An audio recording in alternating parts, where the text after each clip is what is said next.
ও খালা, আপনাদের বাসায় ওয়াইফাই আছে নাকি? তুমি কাজের মেয়ে হয়ে ওয়াইফাই দিয়ে কি করো? তোমাকে যেই কাজের জন্য রাখা হয়েছে ওই কাজ করবে তুমি, সেই কাজ না করে তুমি ওয়াইফাই খুঁজতেছো?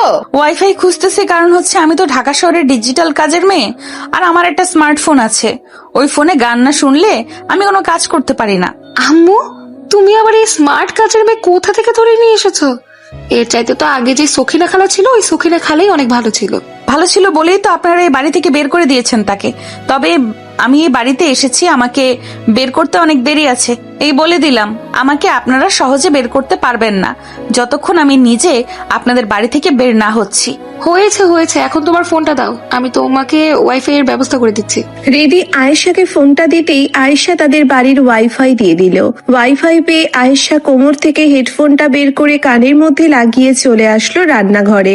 অন্যদিকে আরিয়ান এখনো ঘুমাচ্ছে, কারণ কালকে রাতে মিটিং শেষ করে 2টার দিকে বাসায় ফিরেছে। সকাল 10টায় রিদি সব কাজ ঝটপট সেরে ফেলতে বলতে লাগলো, আফা, আপনাদের বাসার কাজ শেষ, এখন তাহলে আমি চলে যাই, আমার তো আর কোনো কিছু করতে হবে না। তোমাকে কিছু করতে হবে না মানে? তোমাকে এই বাড়িতে পার্মানেন্ট ভাবে রাখা হয়েছে, তুমি কোথাও যেতে পারবে না। মাস শেষে তোমাকে ভালো পরিমাণের বেতন দেওয়া হবে।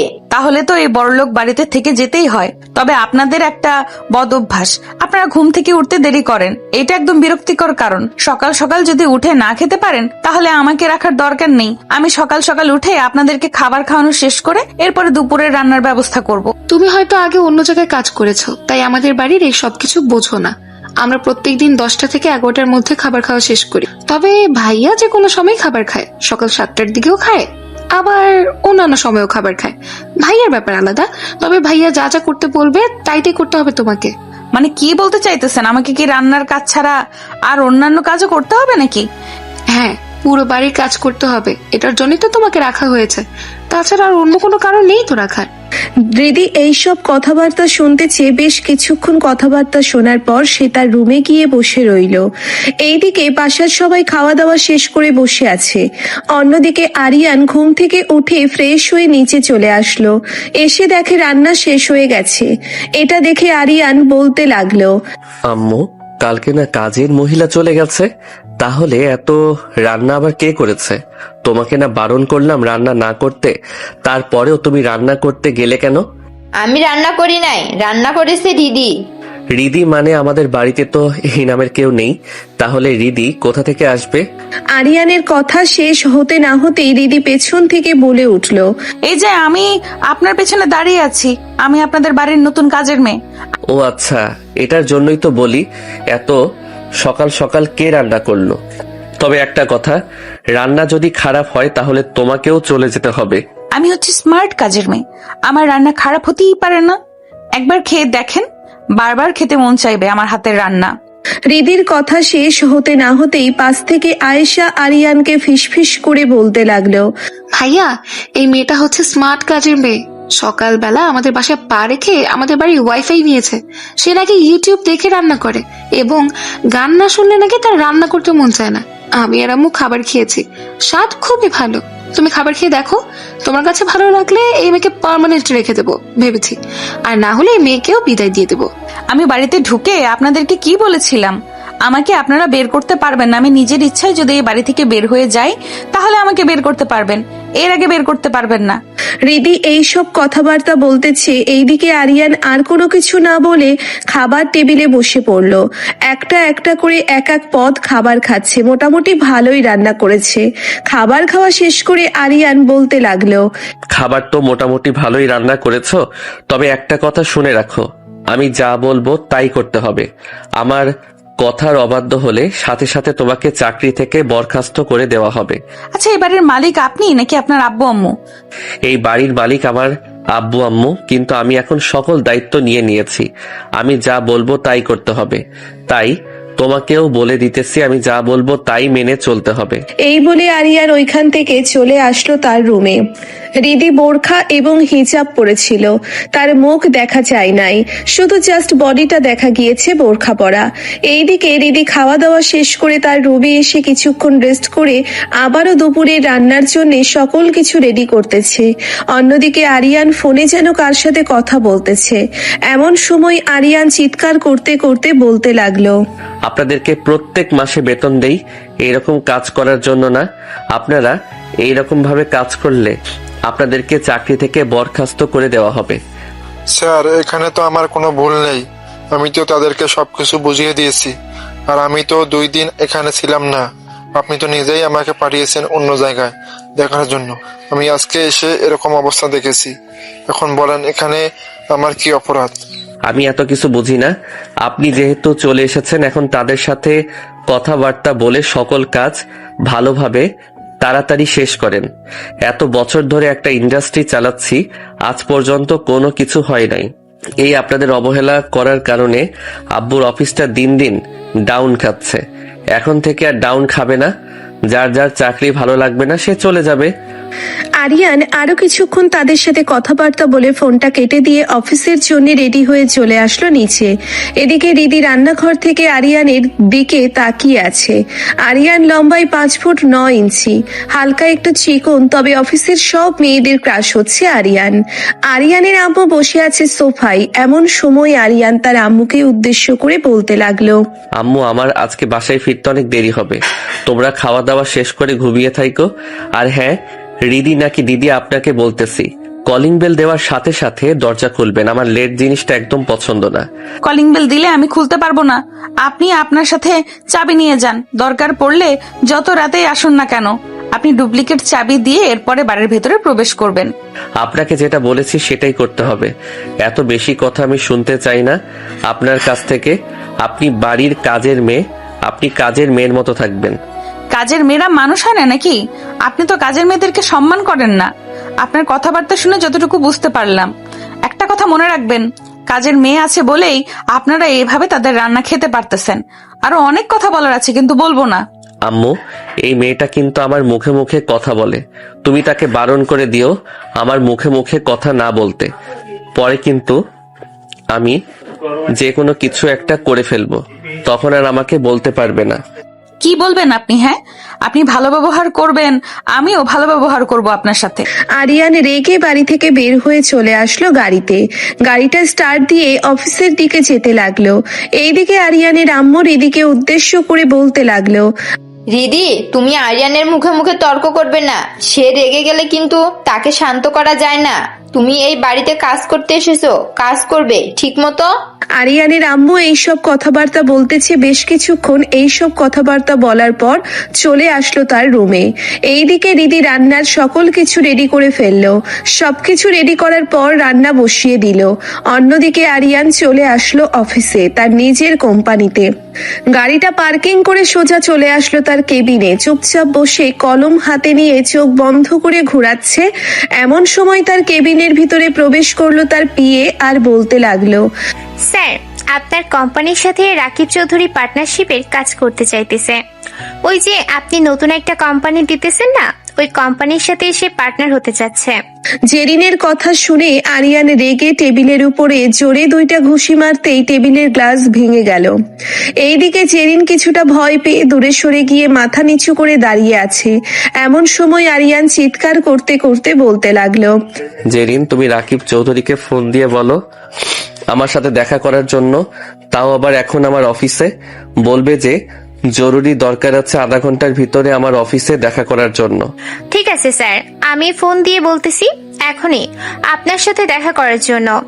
এই বলে জেরিন তাড়াতাড়ি করে তার কেবিনে এসে রাকিব চৌধুরীকে ফোন দিয়ে বলে দিতেই রাকিব চৌধুরী প্রায় আধা ঘন্টা পর আরিয়ানের কোম্পানিতে এসে হাজির হলো। এইদিকে আরিয়ান চুপচাপ বসে আছে। এমন সময় তার ফোনটা বেজে উঠলো। তাকিয়ে দেখে তার আম্মু কল দিয়েছে। কলটা রিসিভ করতেই ওই পাশ থেকে তার আম্মু বলতে লাগলো, আরিয়ান, তুমি ফিরে আসছিস নাকি? তোর আব্বুকে নিয়ে একটু ডাক্তারের কাছে যেতে হবে। দুপুর 2টার দিকে বাসায় আসতে পারবি? তোমাকে আমি পরে জানাচ্ছি, এখন ফোনটা রাখো। এই বলে আরিয়ান কলটা কেটে দিয়ে চুপচাপ বসে রইল। এমন সময় রাকিব চৌধুরী আরিয়ানকে উদ্দেশ্য করে বলতে লাগলো, কি মিস্টার আরিয়ান, দেখা করার জন্য বলেছেন আমাকে? কোনো জরুরি দরকার নাকি? আর আপনাকে তো বলেছিলাম পার্টনারশিপে যাব, ওইটাকে চিন্তা ভাবনা করলেন?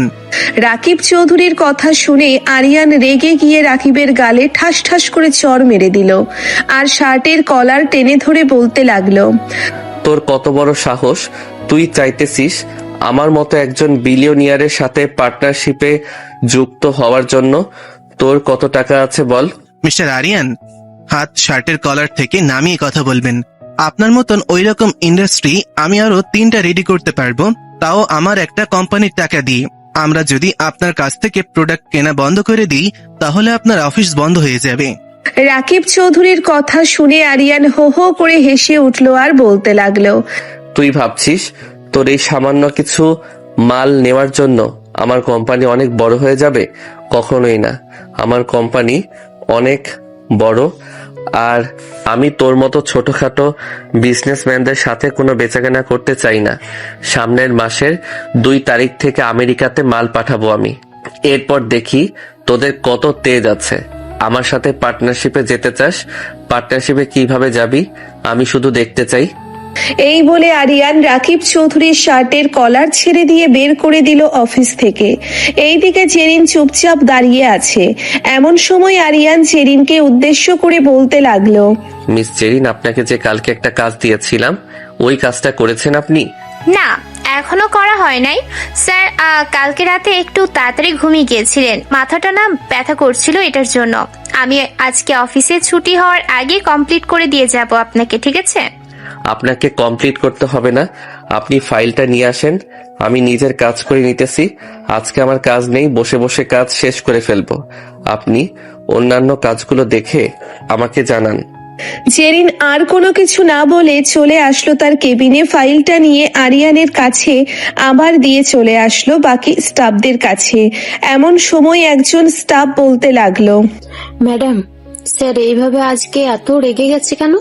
বাসায় কি ঝগড়া হয়েছে নাকি? আপনি তো স্যারের পিএ, আপনার তো সবকিছু জানার কথা। সবকিছু জানার কথা অফিসের বিষয় হয়তো আমি বলতে পারবো, কিন্তু স্যারের পারিবারিক বিষয় তো আমি এত কিছু বলতে পারি না। না, আর তোমরা সবসময় স্যারের দিকে এভাবে তাকিয়ে থাকো কেন? হ্যাঁ, আসলে ম্যাডাম, স্যারকে অনেক ভালো লাগে, কিন্তু কখনো স্যারকে বলতে পারি নাই যে স্যার আপনাকে আমি ভালোবাসি। ও আচ্ছা, ভালোবাসো। মাঝে মধ্যে স্যার বকা দেয়, ওই বকাগুলো তো খুব ভালোভাবে শুনতে পারো, হ্যাঁ, কিন্তু ঠিক মতো তো কাজ করতে পারো না। স্যার তো আজকে রেগেই আছে। তোমাদের কাজ কতটুকু কমপ্লিট হয়েছে এটা বলো। ম্যাডাম, আমাদের কাজ প্রায় কমপ্লিট হয়ে গেছে, আর কিছু কাজ বাকি রয়ে গেছে। ইনশাল্লাহ এই কাজগুলো আজকে সন্ধ্যার মধ্যে শেষ হয়ে যাবে। আর আপনি স্যারের সাথে একটু কথা বলে আমাদের ছুটির ব্যবস্থা করিয়ে দেবেন। পুরো সপ্তাহ তো কাজ করি, এমনকি শুক্রবারেও কাজ করি। মাসের মধ্যে যদি আমাদেরকে বন্ধ না দেয় তাহলে তো আমরা আমাদের পরিবারকে সময় দিতে পারতেছি না। অফিস থেকে রাতের বেলা বাসায় ফিরলে ক্লান্ত শরীর নিয়ে খাওয়া দাওয়া করে ঘুমিয়ে থাকি। পরিবারকে সময় দেব কখন বলেন? সালেহার কথা শেষ হতেই পেছন থেকে আরিয়ান সালেহাকে উদ্দেশ্য করে বলতে লাগলো, পরিবারকে সময় দিতে পারবেন এই কাজটা পুরোপুরি কমপ্লিট হয়ে গেলে? এরপরে আপনাদেরকে একদিনের জন্য ছুটি দিব, এবং প্রত্যেক সপ্তাহে শুক্রবারে ছুটি থাকবে আপনাদের। তবে যখন কাজ বেশি হবে তখন আপনারা ছুটি পাবেন না, শুক্রবারেও কাজ করতে হবে তখন। ঠিক আছে স্যার, তখন আমরা শুক্রবারেও কাজ করব। আর আপনি যে কাজটা দিয়েছেন এই কাজ কমপ্লিট হয়ে যাবে ইনশাল্লাহ। সালেহা আরিয়ানের সাথে এইসব কথাবার্তা বলতেছে। এইদিকে জেরিন রাগে শুধু ফুসফুস করতেছে, কিন্তু আরিয়ানের এইসব কোনো ভ্রুক্ষেপ নেই। আরিয়ান বলতে লাগলো, আচ্ছা তোমরা তাহলে কাজ করো, আমি অন্য একটা অফিসে যাব, ওই অফিসের কাজ কতটুকু এগিয়েছে দেখতে যাব। আর জেরিন, তোমাকে উদ্দেশ্য করে বলতেছি, তুমি এই সকল কাজ পুরোপুরি কমপ্লিট করে এরপরে আমাকে জানাবে। আরিয়ান এইসব কথাবার্তা বলতেছে বেশ কিছুক্ষণ। এইসব কথাবার্তা বলার পর ওইখান থেকে চলে আসলো নিচে। দারোয়ানকে উদ্দেশ্য করে বলতে লাগলো, কি ব্যাপার রহিম চাচা, আপনার শরীর খারাপ নাকি? আমি উপর থেকে দেখলাম বারবার আপনি ঝিমাচ্ছেন। হ্যাঁ আরিয়ান, শরীর কিছুটা খারাপ, গত কয়েকদিন ধরে জ্বর কমছে না, ডাক্তার দেখাবো সেই টাকাটাও নেই। আর তো কয়েকদিন রয়েছে, বেতন পাবো, তখন ডাক্তার দেখাবো। আপনার কাছে টাকা নেই আপনি বলবেন না আমাকে? বা আপনি জেরিনকে বলতেন, জেরিনকে বললে তো সে আপনাকে টাকার ব্যবস্থা করে দিত, পরে না হয় আপনার অ্যাকাউন্ট থেকে কেটে রেখে দিত। বলতে চেয়েছিলাম, কিন্তু পরে আর বলি নাই। ভাবছিলাম যে আর কয়েকটা দিন আছে, একেবারে না হয় টাকাটা নেই। এই নেন, আমি আপনাকে এই 2000 টাকা দিলাম। এই 2000 টাকা দিয়ে ঔষধ এনে খান। ভালো না হলে জেরিনকে বলবেন আপনার মাসের বেতনটা তাড়াতাড়ি দিয়ে দিবে। আরিয়ান এইসব কথাবার্তা বলতেছে। বেশ কিছুক্ষণ এইসব কথাবার্তা বলার পর ওইখান থেকে গাড়িটা নিয়ে চলে আসলো আর একটা অফিসে। দেখতে দেখতে দুপুর হয়ে গেল। রিদি রান্না বান্না শেষ করে তার রুমে এসে গোসল করে ছাদে কাপড় শুকাতে দিতে চলে এসেছে। এমন সময় নিচে থেকে আরিয়ান রিদির মুখ দেখে ফেললো। এইদিকে রিদি বিষয়টা খেয়াল করে নাই। আরিয়ান গাড়িটা পার্কিং করে তাড়াতাড়ি করে চলে আসলো ছাদে। এসে দেখে কেউ নেই। কাপড় দেখে আরিয়ান মনে মনে বলতে লাগলো, আমাদের বাসার কাজের মেয়ে এত সুন্দর, মাশাল্লাহ। কাজের মেয়ে হলে কি হবে, দেখতে তো খুবই সুন্দর। এইরকম যদি একটা বউ পাইতাম তাহলে তো আর কোনো কথাই ছিল না। আরিয়ান দাঁড়িয়ে দাঁড়িয়ে এইসব চিন্তা ভাবনা করতেছে। এমন সময় পেছন থেকে আয়েশা এসে আরিয়ানকে উদ্দেশ্য করে বলতে লাগলো, কি ব্যাপার ভাইয়া, তুমি হঠাৎ অফিস থেকে এসে সোজা ছাদে চলে এসেছো কেন? আগে তো কখনো এরকম করোনি, আজকে হঠাৎ এরকম করলে? আরে এমনিতেই ছাদে চলে এসেছি, ভালো লাগছিল না এটার জন্য। আচ্ছা চলো নিচে যাই, এখন খুব ক্ষুধা লাগছে, গিয়ে ফ্রেশ হয়ে এরপরে খাওয়া দাওয়া করব। আয়েশা এইসব কথাবার্তা বলতেছে। বেশ কিছুক্ষণ এইসব কথাবার্তা বলা শেষ করে চলে আসলো নিচে। আরিয়ান চলে আসলো আরিয়ানের রুমে। এইদিকে আরিয়ান ফ্রেশ হয়ে আয়েশাকে নিয়ে নিচে এসে খাওয়া দাওয়া করে বসে বসে টিভি দেখতেছে। এমন সময় রিদি খাবার খেতে আসলো। এসে দেখে আরিয়ান বসে আছে সোফায়। এটা দেখে উল্টো পাশে ঘুরে বসে পড়লো রিদি। এমন সময় আরিয়ান পানি খাওয়ার বাহানা করে চলে আসলো খাবার টেবিলের সামনে। আরিয়ান পানি খেয়ে চলে আসলো সোফায়। এমন সময় আয়েশা আরিয়ানকে ফিসফিস করে বলতে লাগলো, ভাইয়া তোমাকে তো কোনোদিন দেখিনি তোমাকে নিজের হাতে পানি নিয়ে খেতে, কিন্তু আজকে তোমাকে দেখলাম, আমাকে না বলে তুমি নিজের হাতে পানি নিয়ে খেয়েছো। আমি কি এখন পানিও খেতে পারবো না নিজের হাতে ধরে? আরে পারবে না কেন, অবশ্যই পারবে। আচ্ছা তুমি বসে টিভি দেখো, আমি আমার রুমে গেলাম, আর যদি কিছু লাগে তাহলে রিদিকে ডাক দেবে। আয়েশা এইসব কথা বলতেছে। বেশ কিছুক্ষণ এইসব কথা বলার পর ওইখান থেকে চলে আসলো তার রুমে। এইদিকে আরিয়ান বারবার রিদির দিকে তাকাচ্ছে। এইদিকে রিদি বিষয়টা খেয়াল করার পরেও কোনো কিছু বলল না। বেশ কিছুক্ষণ এইভাবে যাওয়ার পর আরিয়ান বলতে লাগলো, এই যে মিস রিদি, একটু এদিকে শুনে যান তো, আপনার সাথে জরুরি কিছু কথা আছে। রিদি রান্নাঘর থেকে উঠে চলে আসলো আরিয়ানের সামনে। আরিয়ান রিদিকে উদ্দেশ্য করে বলতে লাগলো, আপনি আজকে বিরিয়ানি রান্না করবেন, তাও আবার গরুর মাংস দিয়ে। ফ্রিজের ভিতরে সবকিছু রাখা আছে, আপনার হাতের রান্নার টেস্ট করতে হবে। ঠিক আছে, রাতের বেলা বিরিয়ানি রান্না করে দিব। আর কোনো কিছু লাগবে নাকি আপনার? লাগলে বলতে পারেন, আমি আপনাকে ব্যবস্থা করে দিতেছি। না, আমার কোনো কিছু লাগবে না। আমি এখন রুমে গেলাম, আর আপনাকে যেটা বললাম সেটা যাতে আমি পাই। এই বলে আরিয়ান ওইখান থেকে উঠে চলে আসলো তার রুমে। বিছানায় শুয়ে ল্যাপটপে কাজ করতেছে। এমন সময় রুমের ভিতরে প্রবেশ করলো রিদি। আরিয়ান রিদিকে দেখে বলতে লাগলো, ব্যাপার কিছু বলবেন নাকি আমাকে? আমার রুমে এসেছেন? হ্যাঁ, আপনার রুমে এসেছি কিছু বলার জন্য। আপনার আম্মু বলেছে যে আপনার রুমটা ভালো করে গুছিয়ে দিতে। আপনার রুম নাকি সবসময় অগোছালো থাকে। আপনি একটু ব্যালকনিতে গিয়ে দাঁড়ান, আমি আপনার রুমটা গুছিয়ে দিয়ে যাইতেছি। আরিয়ান ল্যাপটপ আর ফোনটা নিয়ে চলে আসলো ব্যালকনিতে। এইদিকে রিদি আরিয়ানের রুমটা ভালো করে পরিষ্কার করে দিয়ে চলে আসলো নিচে। আয়েশা রিদিকে দেখে বলতে লাগলো, কি ব্যাপার, তুমি ওপরে কোথায় গিয়েছিলে? দেখলাম ভাইয়ার রুম থেকে বের হয়েছো, এখনই ভাইয়ার রুমে যাওয়া শুরু করে দিয়েছো? আপনার আম্মু বলেছে যে আপনার ভাইয়ার রুমটা পরিষ্কার করে দিয়ে আসার জন্য, তাই আমি আপনার ভাইয়ার রুম পরিষ্কার করে দিয়ে এসেছি। বিশ্বাস না করলে আপনি আপনার ভাইয়ের কাছে যেতে পারেন, গিয়ে দেখতে পারেন। আয়েশা চলে আসলো তার ভাইয়ার রুমে। এসে দেখে তার ভাইয়া চুপচাপ বসে আছে। বেশ কিছুক্ষণ বসে থাকার পর আয়েশা তার ভাইয়াকে উদ্দেশ্য করে বলতে লাগলো, কি ব্যাপার ভাইয়া, তোমার রুমে অপরিচিত একটা মেয়ে প্রবেশ করেছে আর তুমি তাকে কোনো কিছুই বলোনি? আমি প্রবেশ করলে তো তুমি আবার আমাকে বলো অনুমতি নিয়ে প্রবেশ করার জন্য, আর এখন সেই মেয়েটা প্রবেশ করেছে, সেই মেয়েটাকে কোনো কিছুই বলোনি? ওই মেয়েটা তো কাজের মেয়ে রুম পরিষ্কার করার জন্য এসেছিল, তাকে কি আমি মানা করতে পারি নাকি? আর অনেক দিন ধরে তো আমার ঘর পরিষ্কার করা হয় নাই, তাই আমিও বললাম যে পরিষ্কার করে দেওয়ার জন্য। বেশ ভালো হয়েছে পরিষ্কার করে নিয়েছো। তবে একটা কথা, মেয়েটার সাথে বেশি কথাবার্তা বলবে না। মেয়েটার সুবিধাজনক লাগছে না। সুবিধাজনক লাগতেছে না মানে তুই কি বোঝাতে চাইছিস? মেয়েটা চোর এরকম কোনো কিছু বোঝাতে চাইছিস তুই? হতেও পারে আবার নাও হতে পারে, কারণ এটা তুমি ভালো করেই জানো। এর আগে যে কাজের মেয়েটা এসেছিল, ওই কাজের মেয়েটা কেমন, সবকিছু তো চুরি করে নিয়ে গিয়েছিল। পরে আম্মু মেয়েটাকে দেখেছে, না হলে কি মেয়েটা এত কিছু নিয়ে যেতে পারতো? আমি এত কোনো কিছু বুঝি না। রুম পরিষ্কার করে দিয়ে গেছে, তাই আমিও কোনো কিছু বলি নাই। আর এতে তোর আপত্তি কি? তোর রুম যদি পরিষ্কার করতে চাস তাহলে করাতে পারিস। এই বলে আরিয়ান আবারও কাজে মনোযোগ দিল।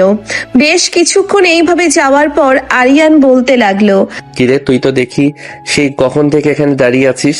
আরো কিছু বলবি নাকি? বললে বলতে পারিস, আর যদি না বলতে চাস তাহলে দরজাটা হালকা করে চাপিয়ে দিয়ে চলে যা। আয়েশা আর কোনো কিছু না বলে ওইখান থেকে চলে আসলো নিচে। এসে দেখে রিদি বিরিয়ানি করার জন্য বসে আছে। এমন সময় আয়েশা রিদির পাশে গিয়ে দাঁড়ালো আর বলতে লাগলো, কি ব্যাপার তোমার? এইসব কিছু কিন্তু আমার ভালো লাগছে না। তুমি যদি ভাইয়ার সাথে আর একবার কোনো কিছু করার চেষ্টা করো তাহলে কিন্তু তোমাকে এই বাড়ি থেকে বের করে দেবো। এই যে, মুখ সামলে কথা বলবেন। আমি আপনার ভাইয়ের সাথে কি করেছি? আপনার কাছে প্রমাণ আছে নাকি যে আমি আপনার ভাইয়ের সাথে কিছু করেছি? তুমি তো খুব খারাপ মেয়ে। এসব কি কথা বের হয় তোমার মুখ দিয়ে? আর একবার যদি এরকম কোনো কথা বের হয়েছে তাহলে তোমার কি অবস্থা হবে আমি নিজেও জানি না। দরকার পড়লে তোমাকে বের করে দেবো, আমি নিজে রান্না করে খাওয়াবো। আচ্ছা, তাহলে আপনি এক কাজ করেন, এই নেন বিরিয়ানি রান্না করা শুরু করে দেন। সকল কিছু রেডি করা আছে, আমিও দেখতে চাই আপনি কি রান্না করতে পারেন। আয়েশা চুপচাপ দাঁড়িয়ে আছে। এটা দেখে রিদি বলতে লাগলো, এতক্ষণ তো বেশ পটর পটর করেছেন, এখন তো কোনো কিছুই মুখ দিয়ে বের হয় না। আর আপনার ভাইয়াকে বলবেন যে নজর ঠিক করার জন্য, উল্টো অন্য মেয়েদেরকে দোষারোপ করবেন না, এই বলে দিলাম। এই বলে রিদি রান্না করতে লাগলো। এইদিকে আয়েশা চলে আসলো তার রুমে। অন্যদিকে আরিয়ানের আম্মু সোফায় বসে বসে টিভি দেখছিল আর তাদের সকল কথা শুনছিল। সব কথা শোনার পর আরিয়ানের আম্মু বলতে লাগলো, এইরকম মেয়ে দরকার ছিল আমার ছেলের জন্য, কিন্তু কোথায় পাবো এরকম মেয়ে? রিদিকে আরিয়ানের বউ করে ফেলবো? না না, এসব করা যাবে না। এই মেয়েটা যদি আগে থেকে বিবাহিত হয়ে থাকে তাহলে তো সমস্যা হবে। আরিয়ান আমাকে বকাঝকা করবে, অন্য কাউকে না। আরিয়ানের আম্মু এইসব চিন্তা ভাবনা করতেছে। অন্যদিকে রিদি সকল রান্না কমপ্লিট করে বসে আছে। বেশ কিছুক্ষণ বসে থাকার পর আরিয়ান নিচে এসে রিদিকে উদ্দেশ্য করে বলতে লাগলো, এই যে মিস, আপনি আমার জন্য একটু মুরগি চিকেন ফ্রাই করে নিয়ে আসেন তো। আমার চিকেন ফ্রাই খেতে ইচ্ছা করতেছে। এখন আর কোনো কিছু দিতে পারবো না। আপনার যদি খেতে ইচ্ছা হয় তাহলে আপনি নিজে ফ্রিজ থেকে বের করে এরপরে রান্না করে বা চিকেন ফ্রাই করে খেতে পারেন। আগে যদি জানতাম আপনাদের বাসায় এত কাজ তাহলে কখনোই আসতাম না।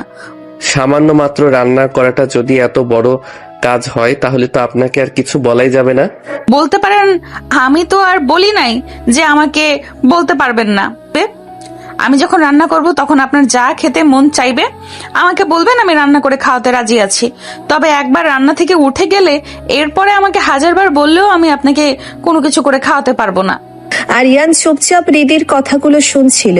এইদিকে আরিয়ানের আম্মু রিদির কথা শুনে বলতে লাগলো, আরিয়ান, মেয়েটা তো সারাদিন কাজ করেছে, আজকে খাওয়ার দরকার নেই, কালকে না হয় তোকে বানিয়ে খাওয়াবে। মাত্র রান্নাঘর থেকে বের হয়ে এখানে এসে বসেছে। আচ্ছা, আমি না হয় পরে খেয়ে নিব, তবে একটা কথা আপনাকে বলতেছি, ভালোভাবে রান্না করবেন, আমার কাছ থেকে বকশিশ পাবেন। আর যদি একদিন খারাপ রান্না করেন তাহলে আপনার বেতন থেকে কিছু টাকা কেটে রাখা হবে। ধরে নিবেন যে আপনি অফিসে কাজ করছিলেন, তখন একটা মাল খারাপ বা নষ্ট করে ফেলেছেন নিজ ইচ্ছায়। ঠিক এটাও সেই রকম খাবার, যাতে নষ্ট না হয় ওইভাবে রান্না করবেন। আরিয়ান এইসব কথাবার্তা বলতেছে। বেশ কিছুক্ষণ এইসব কথাবার্তা বলার পর আরিয়ান বলতে লাগলো, আচ্ছা আম্মু, আমি এখন বাহিরে গেলাম। তোমাদের যদি কোনো কিছু প্রয়োজন হয় তাহলে আমাকে ফোন দিয়ে জানাবে। আমাদের কোনো প্রয়োজন নেই দিদি। তোমার কি কোনো কিছু প্রয়োজন আছে? থাকলে বলতে পারো, আরিয়ান এনে দেবে। না, আমার কোনো কিছুর প্রয়োজন নেই। প্রয়োজন থাকলে আমি অবশ্যই আপনাকে জানাবো। এই বলে রিদি চলে আসলো ওইখান থেকে তার রুমে। এইদিকে আরিয়ান আর দাঁড়িয়ে না থেকে তার রুমে এসে কাজ করতে লাগলো। রাত 9টা, সবাই খাওয়া দাওয়া করতেছে। খাওয়া দাওয়া শেষ করে বসে আছে, এমন সময় আরিয়ানের আব্বু বলতে লাগলো, কি রে আরিয়ান, তুই নাকি রাকিবের সাথে ঝগড়া করেছিস? সে নাকি তোর সাথে পার্টনার হিসেবে কাজ করতে চাইছিল, তুই নাকি তাকে কাজে নিস নাই, উল্টো তাকে নাকি অপমান করে বের করে দিয়েছিস অফিস থেকে। হ্যাঁ, বের করে দিয়েছি। তার মতো মানুষকে আমার দরকার নাই, এটার জন্য তাকে বের করে দিলাম। আর তার অফিস কিভাবে কি করতে হয় আমি দেখতেছি। সে কিভাবে আমার অফিসের মাল ছাড়া তার অফিস চালায় আমি এটা দেখে নিব। এই বলে আরিয়ান পকেট থেকে ফোনটা বের করে ফোন দিল জেরিনকে আর বলতে লাগলো, এরিন, রাকিব গ্রুপ অফ কোম্পানির সকল মালগুলো দেওয়া বন্ধ করে দাও আর ওদেরকে খুব ভালোভাবে জানিয়ে দাও আজকের পর থেকে আমাদের অফিস থেকে তাদেরকে মাল দেওয়া হবে না। স্যার, ওরা তো মাল নিতে কিছুক্ষণ আগে এখানে এসেছিল। পরে আমি বলেছি যে দাঁড়ান, আমি দেখতেছি। স্যারের সাথে কথাবার্তা বলে আমি এখন আপনাকে কল দিতাম, ঠিক তখনই আপনি কল দিচ্ছেন। হ্যাঁ, এখন তোমাকে যেটা বলেছি সেটা করো, এত বেশি কথা শুনতে চাই নাই আমি। তুমি যতটুকু পারো কাজ করতে থাকো, আর যদি রাকিব জোরাজুরি করে তাহলে বলবে আমার সাথে কথা বলতে। আরিয়ান এইসব কিছু বলতেছে জেরিনকে। বেশ কিছুক্ষণ এই সব কিছু বলার পর কলটা কেটে দিয়ে বসে আছে। অন্যদিকে জেরিন রাকিবকে উদ্দেশ্য করে বলতে লাগলো, মিস্টার রাকিব চৌধুরী, আপনাকে আর আমাদের অফিস থেকে কোনো প্রোডাক্ট বা কোনো মাল আপনাকে দেয়া হবে না। আপনি এখন চলে যেতে পারেন। মানে এসব কি বলতেছেন? আরিয়ান এমনটা করতে পারেন না। সে খুব ভালো করেই জানে তার অফিস থেকে মাল না নিলে আমাদের সকল অফিস বন্ধ হয়ে যাবে। আপনি একটু আরিয়ানকে বোঝান। আমি স্যারকে কিছু বোঝাতে পারবো না। সকালবেলা স্যার আমাকে অনেক বকাবকি করেছে। আপনার যদি এতই দরকার পড়ে তাহলে আপনি স্যারকে জিজ্ঞেস করতে পারেন, আমাকে বলতেছেন কেন?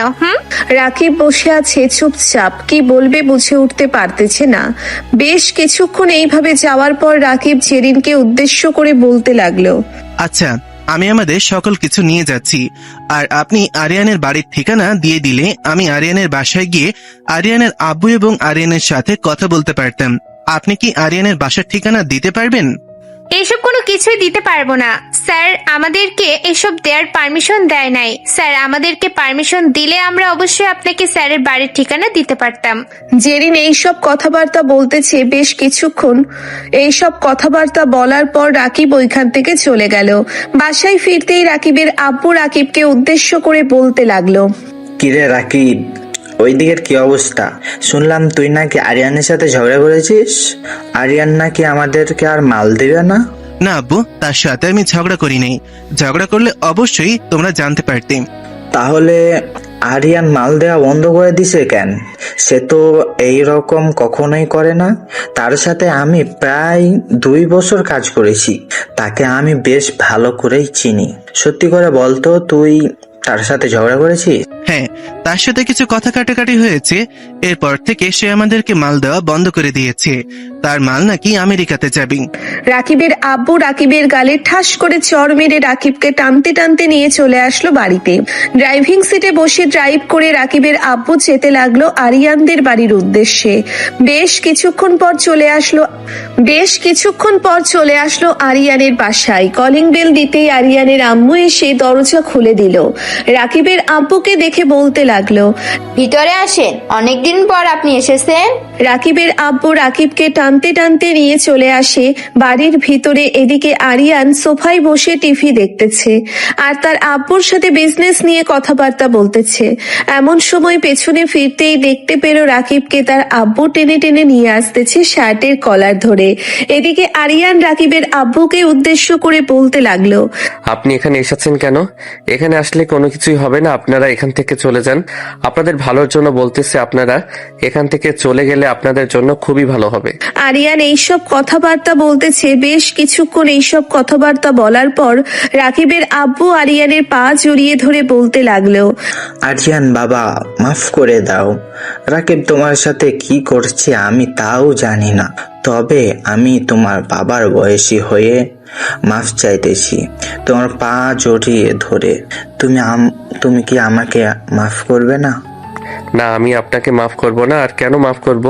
আপনার ছেলেকে অফিসে বসিয়েছেন এসব কর্মকাণ্ড করার জন্য নাকি? সামান্য দুইটা অফিস নিয়ে এত বড় বড় কথাবার্তা বলেন আপনারা? আপনাদের তো লজ্জাবোধ থাকা উচিত।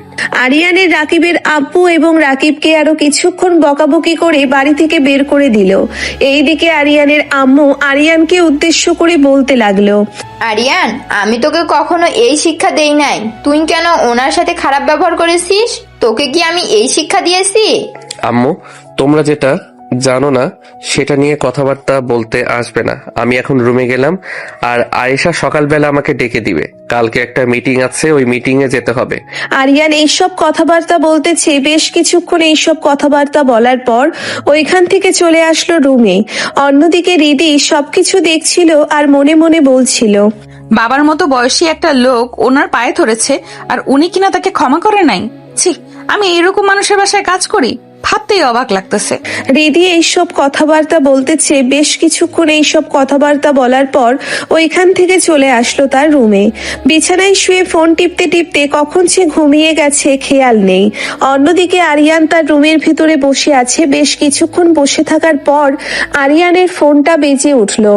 তাকিয়ে দেখে অপরিচিত নাম্বার থেকে কল এসেছে। কলটা রিসিভ করতেই ওই পাশ থেকে রাকিব বলতে লাগলো, আরিয়ান, তুই আমার বাবাকে যেই অসম্মানটা করেছিস, এই অসম্মানের জন্য তোকে অনেক পস্তাতে হবে, এই বলে দিলাম। আর তোর কি অবস্থা হবে এটা আমি নিজেও জানি না। তুই তোর অফিস নিয়ে বড় বাড়াবাড়ি করিস না, তোর অফিস আমি উড়িয়ে দেব, এই বলে দিলাম। যে কোনো সময় একটা দুর্ঘটনার খবর শুনতে পারবি তুই। এই বলে রাকিব কলটা কেটে দিল। এইদিকে আরিয়ান সকল অফিসের দারোয়ানদেরকে ফোন দিয়ে জানিয়ে দিল কিভাবে কি করতে হবে। সবকিছু জানানোর পর তারা তাদের মতো কাজ করতেছে। এদিকে আরিয়ান ফোন দিল তাদের থানার একজন এসআইকে। সব বিষয়টা জানানোর পর এসআই বলতে লাগলো, আপনি একদম নিশ্চিন্তে থাকেন মিস্টার আরিয়ান চৌধুরী, আপনার অফিসের কোনো কিছুই হবে না। আমি আমার টিম মেম্বারদেরকে বলে দিতেছি, তারা আপনার অফিসের সামনে গিয়ে পাহারা দিবে, আপনি নিশ্চিন্তে থাকতে পারেন। ঠিক আছে, তবে হ্যাঁ, এমন কোনো দুর্ঘটনা ঘটলে আমাকে সাথে সাথে জানাবেন। এই বলে আরিয়ান কলটা কেটে দিয়ে বিছানায় শুয়ে পড়ল। পরের দিন সকাল 10টায় আরিয়ান বসে আছে তার রুমে। এমন সময় বাহির থেকে চিল্লাচিল্লির শব্দ শুনতে পেল আরিয়ান। বাহিরে গিয়ে দেখে তাদের সব স্টাফরা চিৎকার চেঁচামেচি করতেছে। এটা দেখে আরিয়ান বলতে লাগলো, কি ব্যাপার, তোমাদের কি হয়েছে? তোমরা এইভাবে চিৎকার চেঁচামেচি করতেছো কেন? কি সমস্যা হয়েছে তোমাদের, বলো আমাকে। স্যার, আপনি আমাদের সাথে বেইমানি করলেন কেন? আপনি আমাদের অ্যাকাউন্ট থেকে সকল টাকা আবার আপনার অ্যাকাউন্টে ট্রান্সফার করে নিয়েছেন কেন? আমরা আপনার অফিসে চাকরি করে বলি কি আমাদের কোনো স্বাধীনতা থাকবে না? আপনি সবাইকে অ্যাকাউন্ট করে দিয়েছেন, আমরা খুবই খুশি হয়েছি, কিন্তু আপনি কেন আমাদের অ্যাকাউন্ট থেকে টাকা আপনার অ্যাকাউন্টে ট্রান্সফার করে নিয়েছেন? আমাদের কে এটা জবাব দিতে হবে। জেরিন, ওরা এসব কি আবোল তাবোল বলতেছে? তুমি তাদের ফোনগুলো নিয়ে দেখো তো কোন নাম্বারে টাকা ট্রান্সফার হয়েছে। এরপর আমি দেখতেছি কার এত বড় সাহস আমার স্টাফদের বেতন তার অ্যাকাউন্টে ট্রান্সফার করে নেয়। জেরিন সবগুলো অ্যাকাউন্ট চেক করে দেখে রাকিব সবগুলো অ্যাকাউন্ট হ্যাক করে তার অ্যাকাউন্টে সকল টাকা নিয়ে গেছে। জেরিন আরিয়ানকে উদ্দেশ্য করে বলতে লাগলো, স্যার, রাকিব সকলের অ্যাকাউন্ট হ্যাক করে তার অ্যাকাউন্টে সকল টাকা ট্রান্সফার করে নিয়ে গেছে। আপনি কিছু একটা করেন স্যার। অবশ্যই কিছু তো একটা করতে হবে, না করলে রাকিব আরো ক্ষতি করবে। আর তোমাদেরকে বলতেছি, তোমাদের টাকা যত টাকা ছিল আমি তোমাদেরকে আবার দিব। যেদিন তুমি আমার অ্যাকাউন্ট থেকে তাদের প্রত্যেকের ব্যাংকে টাকা ট্রান্সফার করে দাও। কত টাকা করেছিল? স্যার, রাকিব চৌধুরী আপনার সাথে এরকম করতেছে, আপনি তার ব্যাপারে অ্যাকশন নেন, তাহলে তো সে আর এইরকম কোনো কিছু করতে পারবে না। হ্যাঁ, তার ব্যাপারে অ্যাকশন নিব, তবে এখন না, কিছুদিন পর নিতে হবে। সে অনেক জ্বালাতন করতেছে আমাদেরকে, তাদেরকে মাল দিতেছি না দেখে সে এরকম করতেছে। তোমাদের কোনো সমস্যা হলে জাস্ট আমাকে বলবে, আমি পরে বিষয়টা দেখব। আরিয়ান এইসব কথাবার্তা বলতেছে। বেশ কিছুক্ষণ এইসব কথাবার্তা বলার পর ওইখান থেকে চলে আসলো তার কেবিনে। এসেই রাকিবকে কল দিয়ে বলতে লাগলো, রাকিব, তুই যতই চেষ্টা করিস না কেন, তোর সকল চেষ্টা ব্যর্থ হবে। কিছুক্ষণের মধ্যে তুই পুলিশের হাতে ধরা পড়বি। যদি জীবন বাঁচাতে চাস তাহলে আমার সাথে আমার অফিসে দেখা কর। এরপরে তোর সাথে চুক্তিনামা মিল করে এরপর আমি তোকে মাল দিব। চুক্তিনামা বলতে কি বোঝাতে চাইছিস তুই? চুক্তিনামা বলতে আমি বোঝাতে চাইছি যে তুই সরাসরি আমার সাথে দেখা কর, এরপরে না হয় ওই চুক্তি আমার ব্যাপারে কথাবার্তা বলবো। আর শোন, তুই স্টাফদের কাছ থেকে যত টাকা আত্মসাৎ করেছিস সব টাকা আমার অ্যাকাউন্টে ট্রান্সফার কর। আমি তোর ভালোর জন্য বলতেছি, তোর খারাপের জন্য বলতেছি না। রাকিব সকল টাকা ট্রান্সফার করে দিল। বেশ কিছুক্ষণ পর রাকিব চলে আসলো আরিয়ানদের অফিসে। আরিয়ানের সামনে রাকিব বসে আছে, এমন সময় আরিয়ান বলতে লাগলো, তুই তো দেখি খুবই চালাক, আমার স্টাফদের বেতন তুই তোর অ্যাকাউন্টে নিয়ে নিস, এটা তো সাধারণ বিষয় না। আচ্ছা যাই হোক, এই ব্যাপারে পরে না হয় কথা বলবো। এখন শোন, তুই আমার অফিস থেকে মাল কিনে নিয়ে যেতে পারবি, তবে আগে 10% করে আমাকে দিতে হতো, এখন তুই আমাকে 20% করে দিবি, আর বাকি 80% তোর কাছে রাখবি। তোর কাছ থেকে মাল কিনে নিয়ে যাব, আবার তোকে 10% দেব, এর বাইরে আবার তুই বলতেছিস আবার তোকে 20% দেওয়ার জন্য? এটা কি মগের মূল্য পেয়েছিস? তোকে যদি আমি 20% দেই, তাহলে আমি যেই টাকা দিয়ে মাল কিনতেছি আমার তো ওই টাকাই আর উঠবে না, আর তুই বলতেছিস তোকে 20% দিতে হবে। এটা তোর ব্যাপার, তুই আমাকে 20% দিলে আমার অফিস থেকে মাল নিয়ে যেতে পারবি, আর যদি তুই 20% না দিস তাহলে আমার অফিস থেকে মাল নিয়ে যেতে পারবি না। আরিয়ান এইসব কথাবার্তা বলতেছে। বেশ কিছুক্ষণ এইসব কথাবার্তা বলার পর রাকিব রাজি হয়ে গেল তাকে 20% দেওয়ার জন্য। এদিকে আরিয়ান অল্প কিছু মাল দিয়ে দিল রাকিবকে। এইদিকে আরিয়ান সাথে সাথে টাকা নিয়ে নিল রাকিবের কাছ থেকে। দেখতে দেখতে বিকাল হয়ে আসলো। জেরিন আরিয়ানকে উদ্দেশ্য করে বলতে লাগলো, স্যার, আপনি কি আজকে সন্ধ্যা 7টা পর্যন্ত এখানে থাকবেন? হ্যাঁ, সন্ধ্যা 7টা পর্যন্ত আমি এখানে থাকবো কেন? আসলে স্যার, আমার বিয়ের জন্য আব্বু আম্মু পাত্র দেখেছে, তো এখন তারা সন্ধ্যার দিকে আমাদের বাসায় আসবে। আমাকে যদি একটু ছুটি দিয়ে দিতেন তাহলে খুবই ভালো হতো। ও আচ্ছা, তোমার জন্য পাত্র দেখেছে, ঠিক আছে যাও। আর পাত্র তোমার যদি পছন্দ হয় তাহলে আমাকে ছবি দিবে, আমি তার ব্যাপারে পুরো ডিটেলস জেনে এরপরে তোমাকে জানাবো। স্যার, আমি তার ব্যাপারে কিছু ইনফরমেশন পেয়েছি। সে আপনার অফিসে চাকরি করে। আপনাদের আরেকটা অফিস আছে না, ওই অফিসে চাকরি করে, ভালো বেতন পায়। তুমি কি জুনায়েদের কথা বলতেছো? যদি জুনায়েদের কথা বলে থাকো তাহলে চোখ বন্ধ করে তাকে বিয়ে করতে পারো, ছেলেটা খুবই ভালো। আমি তো ছেলেটার নাম জানি না, তবে ছেলেটার ছবি এনে আপনাকে দেখাবো কালকে। এখন তাহলে যাই স্যার আমি। এই বলে জেরিন ওইখান থেকে চলে গেল বাসায়। এইদিকে আরিয়ান কাজ শেষ করে সন্ধ্যায় বাসায় ফিরতে দেখতে পেল রিদি তার আম্মুর সাথে বসে কথাবার্তা বলতেছে। আরিয়ান বাড়ির ভিতরের প্রবেশ করে রিদিকে উদ্দেশ্য করে বলতে লাগলো, রিদি, আমার জন্য তাড়াতাড়ি কিছু নিয়ে আসো, আমার রুমে আমার খুব ক্ষুধা লাগছে, দুপুরে খাবার খাই নাই, তাড়াতাড়ি নিয়ে আসো 10 মিনিটের মধ্যে। এই বলে আরিয়ান নিচ থেকে চলে গেল তার রুমে। বেশ কিছুক্ষণ এইভাবে যাওয়াই রিদির আরিয়ানের জন্য খাবার নিয়ে চলে গেল আরিয়ানের রুমে।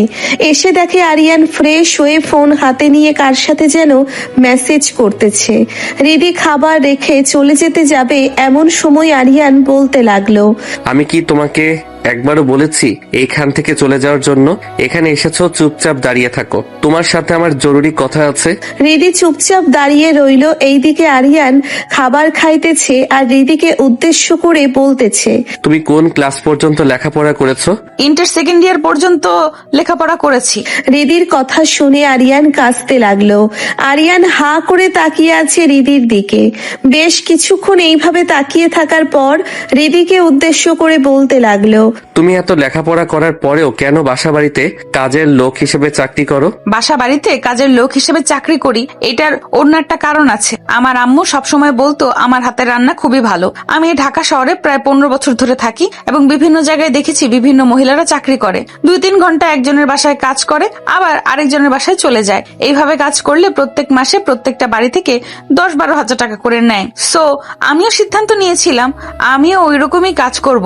এখন আপনাদের বাড়িতে কাজ করতেছি। ও আই সি। আরিয়ান আর কিছু বলল না। বেশ কিছুক্ষণ পর রিদি আরিয়ানের রুম থেকে চলে আসলো নিচে।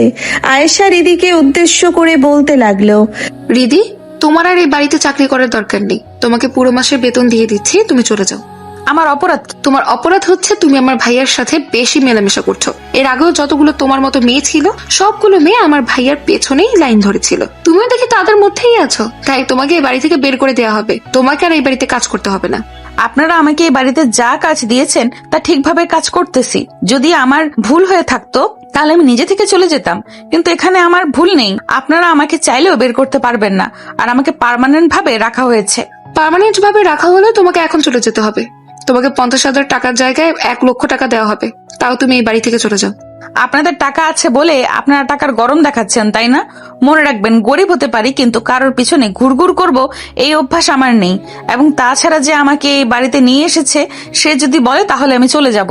আয়েশা আর রিদি কথা বলতেছে, এমন সময় আরিয়ানের আম্মু এসে আয়েশাকে উদ্দেশ্য করে বলতে লাগলো, কি রে আয়েশা, তুই রিদির সাথে এই কথা বলতেছিস? রিদি, আয়েশা তোমাকে কি বলতেছে? ম্যাম, আপনি আমাকে এই বাড়িতে নিয়ে এসেছেন, 2 দিন হয়েছে। এই 2 দিনে আমার মধ্যে খারাপ আচরণ দেখেছেন নাকি? না, কেন, কি হয়েছে? আয়েশা, তুই কি রিদিকে কিছু বলেছিস নাকি? আম্মু, আমি দেখেছি যে রীতি ভাইয়ার সাথে বেশি মেলামেশা করছে। আমি চাই না যে ভাইয়ার সাথে কেউ বেশি মেলামেশা করুক। আমি তো আপনার ভাইয়ার সাথে বেশি মেলামেশা করি নাই। আপনার ভাইয়া আমাকে ডাক দিয়েছে, তাই আমি খাবার নিয়ে গেছিলাম। আর আপনি এমন কি দেখেছেন যে আমি আপনার ভাইয়ের সাথে খারাপ আচরণ করেছি? যেটা বলেছি সেটাই হবে, এর বেশি কিচ্ছু জানি না। আর আম্মু, তুমি যদি এই মেয়েকে এখান থেকে বের না করে দাও, তাহলে আমি এই বাড়ি খাবার খাবো না। আমি এত বেশি কিছু জানি না। তুই যদি এই মেয়েকে এই বাড়ি থেকে বের করতে চাস, তাহলে তোর ভাইয়ের সাথে কথা বল।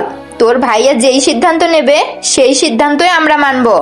আয়েশা সোফা থেকে উঠে চলে আসলো তার ভাইয়ার রুমে। এসে দেখে আরিয়ান শুয়ে শুয়ে ল্যাপটপে কাজ করতেছে। আরিয়ান আয়েশাকে দেখে বলতে লাগলো, কিরে আয়শা, কোনো কিছু বলবি নাকি? হ্যাঁ, বলার জন্যই তো তোমার রুমে এসেছি, না হলে কি এই সময় তোমার রুমে আসতাম? কি বলবি বল, তাড়াতাড়ি, আমার কাজ আছে। আমাদের বাড়িতে নতুন একটা কাজের মেয়ে এসেছে। ওই কাজের মেয়েটা আমার সাথে খারাপ ব্যবহার করেছে। হ্যাঁ বুঝলাম, তোর সাথে খারাপ ব্যবহার করেছে।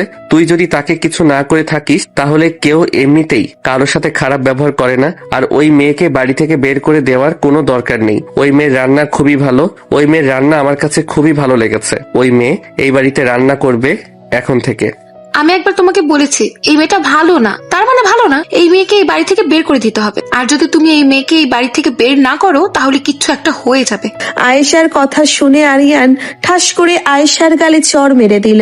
এদিকে আয়েশা কি করবে বুঝে উঠতে পারতেছে না। চড় মারার পর আরিয়ান আয়েশাকে উদ্দেশ্য করে বলতে লাগলো, যতগুলো মেয়ে এই বাড়িতে কাজ করতে এসেছে, সর্বোচ্চ 10 থেকে 15 দিন কাজ করতে পারছে। এরপর এই বাড়ি থেকে এই মেয়েগুলোকে বের করে দিতে হয়েছে। সামান্য মাত্র একটা অজুহাত দেখিয়ে ওই মেয়েকে বের করে দিয়েছিস তুই। আর আজকের পর থেকে যদি কোনো মেয়েকে বা কাউকে অপমান করতে দেখি, তাহলে তোর খবর আছে বলে দিলাম। আরিয়ান চিৎকার করতে করতে কথাগুলো বলল আয়েশাকে। এইদিকে আরিয়ানের আম্মু নিচে বসে সবকিছু শুনছিল। সবকিছু শোনার পর আরিয়ানের আম্মু চলে আসলো আরিয়ানের রুমে।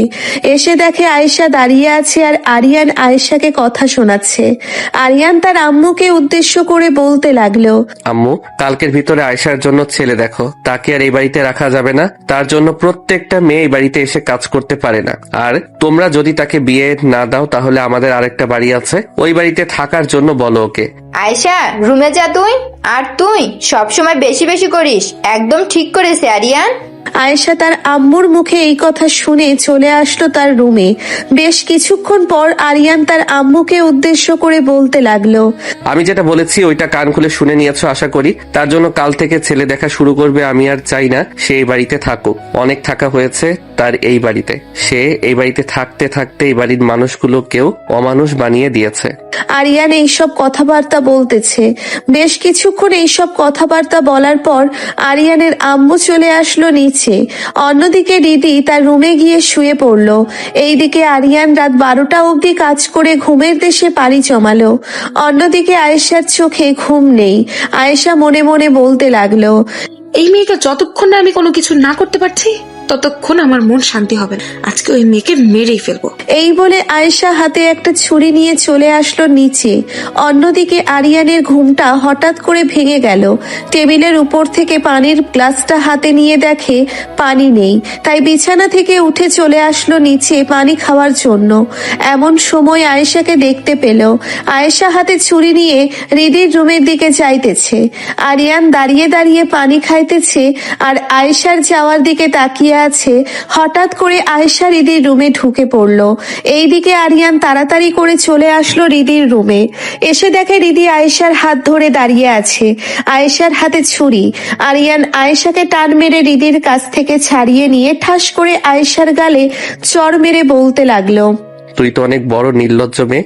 আজকে যদি আমার ঘুম না ভেঙে যাইতো এবং আমি না নিচে আসতাম, তাহলে তো তুই এই মেয়েকে মেরেই ফেলতি। হ্যাঁ, আমি এই মেয়েকে মেরে ফেলতাম, এই মেয়ে আমার জীবনটা একেবারে নষ্ট করে দিয়েছে। আজ পর্যন্ত এই বাড়ি কেউ আমাকে কোনো কিচ্ছু বলতে পারেনি। এই মেয়েটা আসার পর তুমি আমাকে কত কথা শুনিয়ে দিয়েছো। আরিয়ান এবং আয়েশার চিৎকার শুনে আরিয়ানের আব্বু আম্মু চলে আসলো নিচে। এইদিকে আরিয়ান তার আব্বু আম্মুকে দেখে বলতে লাগলো, আম্মু, তোমার মেয়েকে আর এই বাড়িতে রাখা যাবে না, তোমার মেয়েকে এই বাড়ি থেকে চলে যেতে হবে। রিদিকে মারার জন্য তোমার মেয়ের ছুরি নিয়ে এসেছে। আমি যদি এইখানে না থাকতাম তাহলে একটা অঘটন ঘটে যাইতো। আরিয়ানের কথা শুনে আরিয়ানের আব্বু ঠাস ঠাস করে আয়েশার গালে চর মেরে দিয়ে বলতে লাগলো, আয়েশা, তোকে আমি এই শিক্ষা দিয়েছিলাম? তুই একটা কাজের মেয়েকে এইভাবে মারার জন্য চেষ্টা করেছিলি কেন? এই মেয়েটা তোর কি এমন ক্ষতি করেছিল বল তো আমাকে? আব্বু, এই মেয়েটা ভাইয়ার সাথে বেশি মেলামেশা করছিল। ভাইয়া যখন তখন ডাক দিলে ঠিক ওই সময় তাড়াতাড়ি করে চলে যায় ভাইয়ার কাছে। তাতে তোর সমস্যা কি? আর সে যেতেই পারে, কারণ সে এই বাড়ির কাজের মেয়ে। আরিয়ান ডাকতেই পারে, তার হয়তো কোনো কাজের জন্য ডেকেছে। তাতে তোর সমস্যা কি এখানে? আমাকে বলতো। আমার সমস্যা আছে অনেক। ভাইয়া কেন একটা গরিব মেয়েকে বিয়ে করবে? ভাইয়া বিয়ে করবে বড়লোক পরিবারের মেয়েকে। ভাইয়া কোনো গরিব এবং চাকরকে বিয়ে করতে পারবে না। এই যে মিস আয়েশা, আমি আপনাদের বাসায় কাজ করি বলে এই নয় যে আমার পড়ালেখা কম। আমি আপনার চাইতেও অনেক বেশি পড়াশোনা করেছি। আর আমি যদি একটা চাকরি করতে যাই তাহলে আপনাদের এখান থেকে অনেক ভালো টাকা বেতন পাবো। বিশ্বাস না করলে আপনাকে কিছু প্রমাণ দেখাচ্ছি। এই দেখেন, বড় বড় কোম্পানি থেকে আমাকে ফোন দেয় এবং মেসেজ করেছে। আমার কাজ যদি ভালো না হতো তাহলে তারা আমাকে এইভাবে ফোন আর মেসেজ দিতে পারতো না। আশা করি আপনি বুঝে নিয়েছেন। হ্যাঁ, আমি বুঝে নিয়েছি। তাহলে তুমি এখানে কাজ করছো কেন? এই বাড়ি থেকে চলে যাও। তোমাকে তো বললাম 1 লক্ষ টাকা দেওয়া হবে তোমাকে। তুমি এই বাড়ি থেকে চলে যাও। আপনি আমার সাথে যে ব্যবহার করেছেন এই ব্যবহারের জন্য আমি এই বাড়ি থেকে যাইতেছি না। ভাবছিলাম কালকে আমি আমার সিদ্ধান্ত জানিয়ে দিব যে আমি এই বাড়ি থেকে চলে যাব, কিন্তু আপনি এখন যেই ঘটনা করেছেন এই ঘটনার জন্য আমি আরো যাব না। আয়েশা এইসব কথাবার্তা বলতেছে, এদিকে আরিয়ানের আব্বু আয়েশাকে উদ্দেশ্য করে বলতে লাগলো, আয়েশা, তুই বলছিলি না তোর ভাইকে বড়লোক পরিবারের মেয়ের সাথে বিয়ে দিবি? আমি তোদের সামনে দাঁড়িয়ে বলতেছি বড়লোক পরিবারের মেয়ের সাথে বিয়ে দিব না। এই রিদির সাথে আমি তোর বড় ভাইয়ের বিয়ে দিব। এই আমি বলে দিলাম। তুই যেই রকম মেয়ে চয়েস করিস আমরা তার চাইতেও অনেক সুন্দর মেয়ে ডিজার্ভ করি তোর ভাইয়ের জন্য। আমি বেঁচে থাকতে তো এই মেয়ের সাথে কখনোই বিয়ে হতে দেব না। আমিও দেখতে চাই তোমরা এই মেয়ের সাথে কিভাবে আরিয়ানের বিয়ে দাও। আয়েশা এইসব কথাবার্তা বলতেছে তার আব্বুকে। বেশ কিছুক্ষণ এইসব কথাবার্তা বলার পর আরিয়ান বলতে লাগলো, আব্বু, তুমি যে সিদ্ধান্ত নিয়েছো আমি এই সিদ্ধান্তে একদম রাজি আছি। তোমরা যেটা ভালো মনে করবে আমি ওই কাজটা করতে রাজি আছি। আরিয়ান এইসব কথাবার্তা বলতেছে। বেশ কিছুক্ষণ এইসব কথাবার্তা বলার পর আরিয়ানের আব্বু বলতে লাগলো, আচ্ছা, এখন তোমরা তোমাদের রুমে গিয়ে ঘুমাও। আর আয়েশা, তুই যদি রিদির কোনো ক্ষতি করতে চাস তাহলে তোকে এই বাড়ি থেকে বের করে দেওয়া হবে এবং এই বাড়িতে আর ঢুকতে দেওয়া হবে না।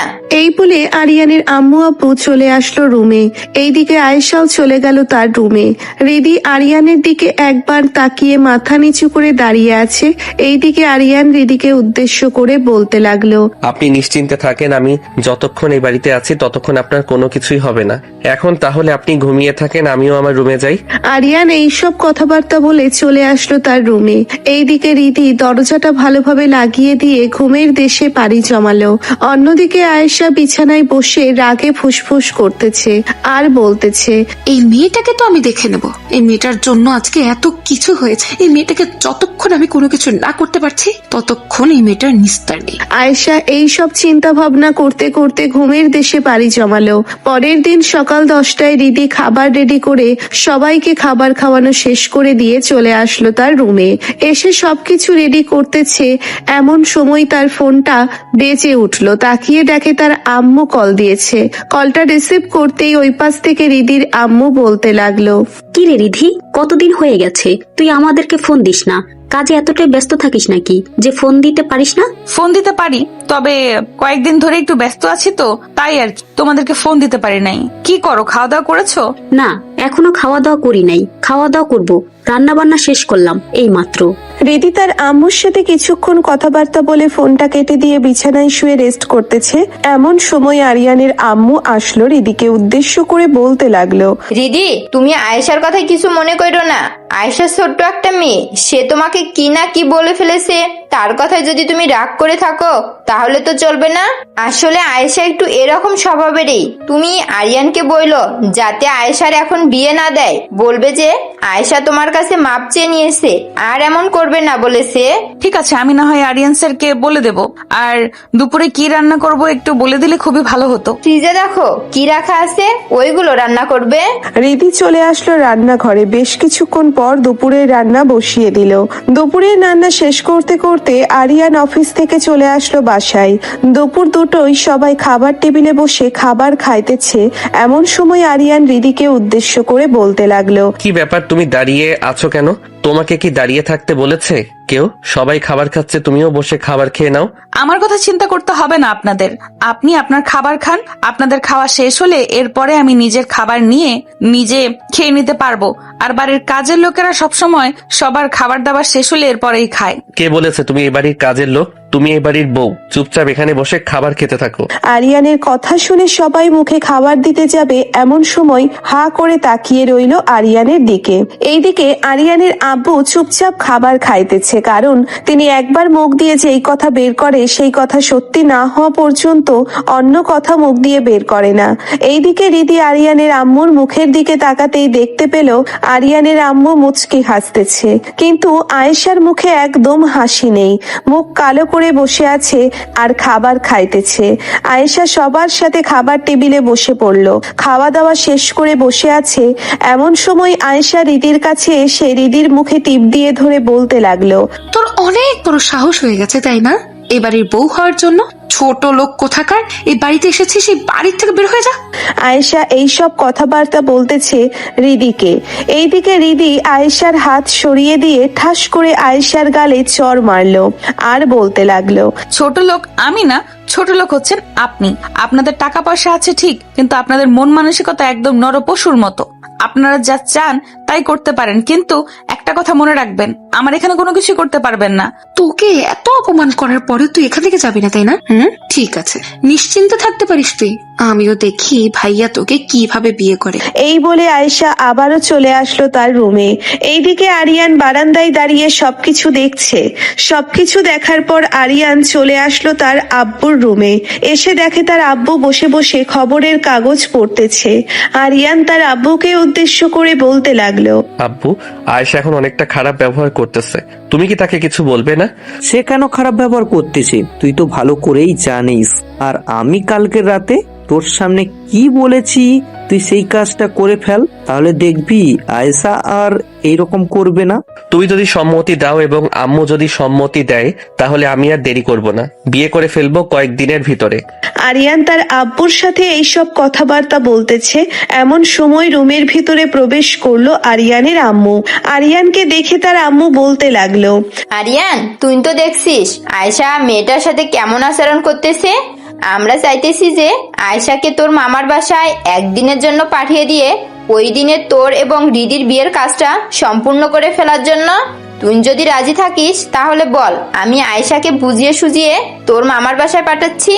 আমি তো রাজি আছি। আচ্ছা, তুমি পাঠিয়ে দাও, তবে এখন না, এক সপ্তাহ পরে বিয়ের কাজটা সম্পূর্ণ করো, কারণ এই কয়েকদিন কাজের চাপ একটু বেশি, এটার জন্য তোমাকে বললাম। আচ্ছা, আমি আয়েশার কাছ থেকে তার আব্বু আম্মুর ফোন নাম্বারটা নিয়ে তার আব্বু আম্মুর সাথে কথাবার্তা বলে ফাইনাল করে রাখি, যাতে পরের সপ্তাহে বিয়ে হলে তাদেরকে ফোন দিলে যাতে চলে আসতে পারে, আর সাথে সাথে বিয়েটাও যাতে দিতে পারি। আরিয়ানের আম্মু এইসব কথাবার্তা বলতেছে। বেশ কিছুক্ষণ এইসব কথাবার্তা বলার পর চলে আসলো রিদির রুমে। এসে দেখে রিদি বিছানায় শুয়ে আছে। আরিয়ানের আম্মু বলতে লাগলো, রিদি, তুমি তোমার আব্বু আম্মুর ফোন নাম্বারটা আমাকে একটু দাও, আমি তোমার আব্বু আম্মুর সাথে কথাবার্তা বলবো, তোমার এবং আরিয়ানের বিয়ে ফাইনাল করব। আপনি তো বিয়ে ফাইনাল করবেন, কিন্তু আপনার মেয়ে যা শুরু করে দিয়েছে, এইরকম করলে আমি এই বাড়ির বউ কেন, এই বাড়ির চাকর হয়েও থাকতে পারবো না। একবার বিয়েটা হয়ে গেলে পরবর্তীতে আর কোনো সমস্যা হবে না। আয়েশা এইরকম সব সময় করে না, কিন্তু হঠাৎ এইরকম করতেছে কেন আমরা নিজেরাও জানি না। হয়তো তার বান্ধবীরা উল্টাপাল্টা বুদ্ধি দিয়েছে, তাই তাদের বুদ্ধি শুনে এইসব করতেছে। আরিয়ানের আম্মু রিদির আব্বু আম্মুর ফোন নাম্বারটা নিয়ে কথাবার্তা বলে ফাইনাল করে রাখলো। এদিকে আরিয়ান তার রুমের ভিতরে বসে কথাবার্তা বলতেছে। বায়ারদের সাথে বেশ কিছুক্ষণ কথাবার্তা বলে ওইখান থেকে চলে আসলো নিচে। এসে দেখে সবাই বসে আছে। আরিয়ান আয়েশাকে উদ্দেশ্য করে বলতে লাগলো, আয়েশা, মামা অসুস্থ, তোকে একটু মামাদের বাসায় যেতে হবে। আমি আব্বু আম্মুকে নিয়ে ডাক্তারের কাছে যাব। ডাক্তার বলেছে যে সামনের সপ্তাহে তাদেরকে নিয়ে যাওয়ার জন্য। হঠাৎ মামার কি হয়েছে? আমি গতকালকে রাতেও তো কথা বললাম মামার সাথে। তাহলে আজকে আবার মামার কি এমন হয়েছে যে আমাকে যেতে হবে মামাদের বাসায়? আমি এত কিছু জানি না, মামা তোকে দেখতে চাইছে, এটার জন্যই তো বলেছে তোকে যাওয়ার জন্য। তাহলে তুই যাবি না কেন?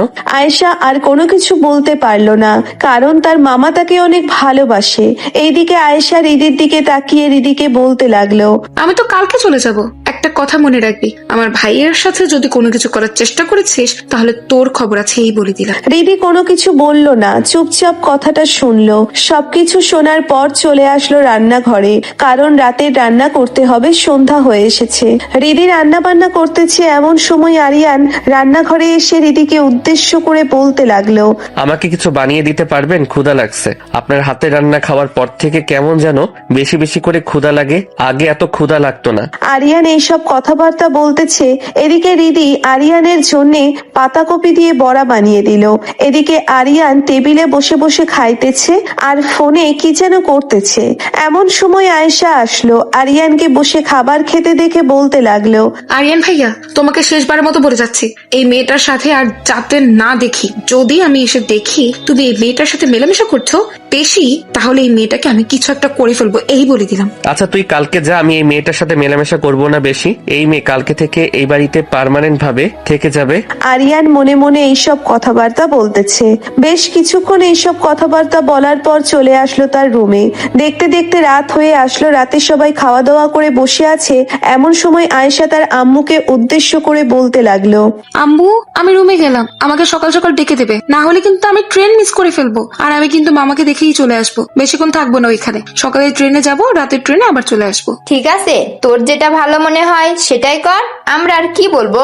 এই বলে আয়েশা ওইখান থেকে চলে আসলো রুমে। অন্যদিকে আরিয়ানের আব্বু আম্মু তাদের রুমে এসে রিদির আব্বু আম্মুকে ফোন দিয়ে বলে দিল চলে আসার জন্য কালকে সকালে। দেখতে দেখতে রাত পার হয়ে সকাল হলো। আয়েশা বের হয়ে পড়লো তার মামার বাড়িতে যাওয়ার উদ্দেশ্যে। বেশ কিছুক্ষণ পর চলে আসলো রেলওয়ে স্টেশনে। অন্যদিকে আরিয়ান বাস কাউন্টারে দাঁড়িয়ে আছে রিদির আব্বু আম্মুকে রিসিভ করার জন্য। বেশ কিছুক্ষণ দাঁড়িয়ে থাকার পর রিদির আব্বু আম্মু আসলো, তাদেরকে নিয়ে চলে আসলো বাসায়। সকাল 10টায় খাওয়া দাওয়া শেষ করে বসে আছে সবাই আর টুকটাক কথাবার্তা বলতেছে। অন্যদিকে আয়েশা তার গন্তব্যে পৌঁছে ফোন দিল তার মামাতো ভাই সজীবকে। এইদিকে সজীব ফোনটা রিসিভ করতেই আয়েশা বলতে লাগলো, কি রে সজীব, আমার কোন হসপিটালে আছে? হসপিটালের ঠিকানা দে, আমি এখান থেকে সরাসরি চলে যাব। মানে তুমি সব কি বলতেছো? আব্বু কোন হাসপাতালে থাকবে? মানে আব্বু তো পুরোপুরি সুস্থ, তাহলে তুমি হঠাৎ হাসপাতালের ঠিকানা চাইলে কেন? মানে তুই এসব কি বলছিস? ভাইয়ার আম্মু বললো যে আমার খুবই অসুস্থ, আমাকে দেখতে চাইছে। তার মানে ওরা আমাকে মিথ্যে কথা বললো? ওইদিকে নিশ্চয়ই কোনো কিছু করছে। আচ্ছা ফোন রাখ। এই বলে আয়েশা তাড়াতাড়ি করে পরের একটা টিকিট কেটে নিল, কারণ 2 ঘন্টা পর আর একটা ট্রেন আসবে। এই ট্রেনে করে আবারও চলে যাবে ঢাকা। এইদিকে দুপুর হতেই আরিয়ানের আব্বু একটা কাজী নিয়ে এসে বিয়ে পড়িয়ে দিল দুজনের। বিয়েটা পড়িয়ে দিয়ে কাজী ওইখান থেকে চলে গেল। এইদিকে আয়েশা সন্ধ্যায় বাসায় ফিরতেই মেহমান দেখে বলতে লাগলো, আম্মু, ওরা কারা? ওদেরকে তো চিনলাম না। ওরা হচ্ছে রিদির আব্বু আম্মু, তোর ভাই এবং রিদির বিয়ে দিয়ে দেওয়া হয়েছে। আমি জানতাম এইরকম একটা কিছু করবে তোমরা। তোমাদেরকে আর কোনো কিছুই বললাম না, তোমরা যার যার মতো চলাচল করো। এইদিকে রিদি আয়েশাকে পেছন থেকে জড়িয়ে ধরে বলতে লাগলো, এইভাবে রাগ করলে চলে নাকি? এত রাগ কিন্তু মোটেও ভালো না, পরে জামাই পাইতে কিন্তু অসুবিধা হবে ননদ। রিদি এইসব কথা বলতেছে আয়েশাকে। আয়েশা আর রেগে থাকতে পারলো না। কিছুক্ষণের মধ্যেই রাগ ভাঙিয়ে দিল রিদি। রাতে খাওয়া দাওয়া শেষ করে গল্প করে আরিয়ান রিদিকে নিয়ে চলে আসলো তার রুমে। বসে বসে ফোন টিপতেছে রিদি। এমন সময় আরিয়ান রিদির ফোনটা হাত থেকে নিয়ে রিদিকে জড়িয়ে ধরলো আর বলতে লাগলো, এত বেশি ফোন চালানো একদম ভালো না, কম ফোন টিপলে চোখ ভালো থাকবে। আর এখন আমাদের নতুন বিয়ে হয়েছে, চলেন আপনাকে আদর করা শুরু করি। তার আগে আমার পর্দাশীল বউকে একটু দেখে নিই। এই বলে আরিয়ান রিদিকে ভালোভাবে দেখে জড়িয়ে ধরে বলতে লাগলো, ইস, আমার বউটা যে এত সুন্দর আগে জানতাম না। সুন্দরের সাথে সাথে অন্যান্য কাজগুলো খুবই সুন্দর। এখন তাহলে আদর করে দেখি কতটা সুন্দর আমার বউ আর কতটা লাল টুকটুকে হয়। করবো নাকি আদর ম্যাডাম? আমি কি বাধা দিয়েছি নাকি করার জন্য? আপনি আপনার কাজ করতে থাকেন। আরিয়ান আর এক মুহূর্ত দেরি না করে রিদির উপরে ঝাঁপিয়ে পড়ল। এখন তারা বাসর করতে থাকুক, আমরাও বিদায় নিয়ে নিই। সবাই ভালো থাকবেন, সুস্থ থাকবেন, ধন্যবাদ।